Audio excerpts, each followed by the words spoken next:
Hello everyone, welcome to my new video. তো আজকে ছিল গণেশ পূজা, তো আমি আরও রেডি হয়ে চলে আসলাম পুজো করতে।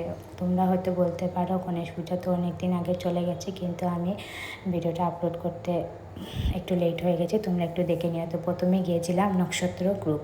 তো এখানে মূর্তি খুব সুন্দর হয়েছে, আমি ভিতরে যাইনি, বাইরের থেকে জুম করে দেখিয়ে দিয়েছি। তারপর এখান থেকে চলে আসলাম গণদিশা ক্লাবে। এদের মূর্তিও খুব সুন্দর হয়েছে, খুব ভালো লেগেছে।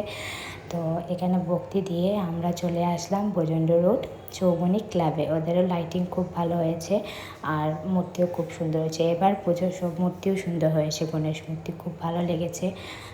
তোমরাও একটু দর্শন করে নাও। তারপরে এখান থেকে চলে আসলাম আমরা ফ্রক গ্রুপ।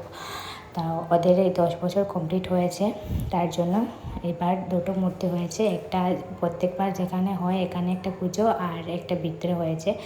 তো লাইটিংটা দেখে পুজো পুজো ভাইবস চলে এসেছে। পুজো তো সামনেই আসছে, তো তোমরাও মূর্তি দেখে নাও, ঠাকুরকে একটু দেখে নাও। তো আমি নামিনি, সামনের থেকে জুম করে দেখে দিয়েছি। তো এই সেকেন্ড পূজা যেখানে হয়েছে এখানে আমি নেমেছিলাম, তো ভিতরে যাইনি, অনেক ভিড় ছিল, তো জুম করে দেখে নিয়েছি। তো ভক্তি দিয়ে এখান থেকে চলে আসলাম আকাঙ্ক্ষা ক্লাবে। তো এখানেও ভিতরে যাইনি, কারণ প্রথম দিন অনেক ভিড় ছিল। তারপর এখান থেকে চলে আসলাম ফ্রেন্ডস ক্লাবে। তো এদের মূর্তিও খুব সুন্দর হয়েছে। তারপর এখান থেকে চলে আসলাম সিদ্ধিবিনায়ক ক্লাবে। তো গণেশ পূজা সব মূর্তিও খুব সুন্দর হয়েছে। তারপরে এখানে ঘোরা কমপ্লিট হয়ে গেছে।